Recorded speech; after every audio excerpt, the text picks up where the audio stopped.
What's up, fight fans? This is Kurt DeVille with Counterpunch Boxing News, and I have some new news concerning Errol Spence Jr., Shawn Porter. Things got heated at their press conference yesterday. It was a delight to see, and I want to let you guys listen to a segment so I can counterpunch that accordingly. Stay tuned.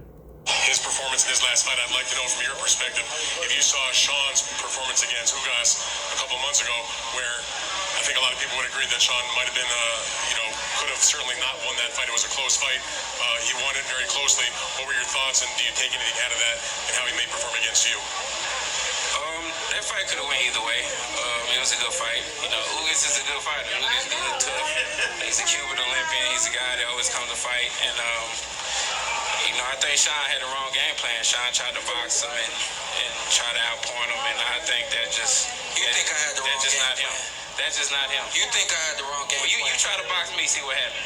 You try to box me, see what happens. I'm gonna put you on your ass. You think I had the wrong game plan? You try to box me, see what happens. Yeah, you did have the wrong game plan.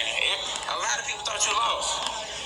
Errol, you can box, Errol? A lot of people thought you lost. You can box, Errol? Hey, I'm not a U.S. Olympian for nothing. Answer the question, Errol. I'm not a U.S. Olympian for nothing. Answer the question, Errol. Ask Barry Hunter your Answer the question, Errol. Ask Barry Hunter. Answer Dan's question, Errol. I can box. Why can't I? That's a little segment of these two guys going back and forth. Obviously, Errol Spence was critiquing or criticizing Shawn Porter's last performance against Ugas, and Shawn Porter took offense to that, and he didn't like what Errol Spence had to say, and Errol Spence was like, well, you try that with me, and I'm going to put you on your ass. It's funny, like, Errol Spence is one of those guys that he tries to be nonchalant about things. He's like passive-aggressive in a sense. Shawn Porter, he aims to be respectful, but then he's like aggressively respectful, right? And the clash between these two dudes talking signifies that. You know what I mean? It's a trip. And what do I say about that? I say that these guys say they don't have bad blood, but I think it's going to build up more and more from this point, because Shawn Porter was said to duck or did not want to fight Errol Spence Jr. along with Keith Thurman. Okay, so that was another argument or dispute with these two guys meeting face to face when this fight is finally official. Okay, and Errol Spence, it was a smart move, because if you can do anything with Shawn Porter, you can criticize his last fight and how you think he did with that fight. I personally believe that Ugas beat Shawn Porter. He beat him easily. Shawn landed some shots, but Shawn didn't do anything more than Omar Figueroa did. The only difference was Omar Figueroa was Figueroa, and then Shawn Porter. Shawn Porter is the host of the PBC Inside. Shawn Porter is one of the faces of the welterweight division with the PBC. He's ranked high in that welterweight class. It would make no sense for him to lose to a hard-hitting, slick Cuban defected fighter with really no country or no backing behind him. So it wouldn't really make any sense for Ugas to win. That's why he didn't get the decision. But like Errol Spence said, which is clever, a lot of people thought you lost. Now, I would have pushed the issue if I'm Errol Spence. I was like, I really thought you got your ass whooped by Ugas.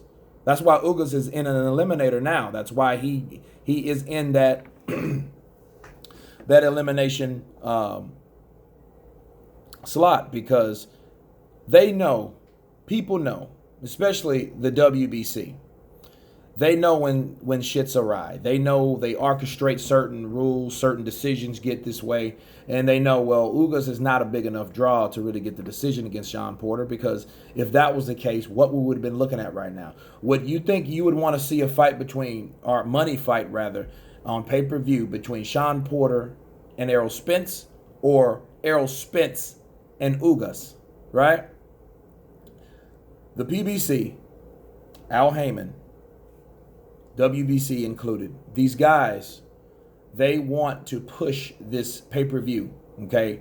They want to get as many pay-per-views as they can. So I understand how that works, okay? It's about business at the end of the day. They wanted these two guys to face off against each other until the next big extravaganza, because it wasn't guaranteed what'll happen with Manny Pacquiao and Keith Thurman up until that time. So they had to make that fight, put another pay-per-view card into play, okay? But it had to be good enough between two top guys. Again, if Shawn Porter would have lost the decision against Ugas, would have been looking at Errol Spence and Ugas on regular TV, on Fox, not Fox pay-per-view, not Showtime pay-per-view. It might have made Showtime, but it wouldn't have been pay-per-view. Okay, so that was the big deal between those fighters and the politics that carry with this sport. Okay, especially with that sanctioning body and the PBC. So Errol Spence kind of stuck it in and twisted it a little bit by saying a lot of people think you lost. Then Shawn Porter comes back, well, hey, you're saying you can box? Are you saying you can box? So this really fuels the fire. This pours gasoline on the fire, right? This is what we have. I think it was heated. It was more than that. I'll leave the link below. I think this is a good fight. I think that Errol Spence needs to prove himself amongst one of the top welterweights, which Shawn Porter is, especially on that side of the street, you know. So, but no, it was something to see, and I wanted to, relay this to you guys, see what you guys think about it. Who do you have, Shawn Porter or Errol Spence? Of course, please subscribe. And you guys been Counterpunch.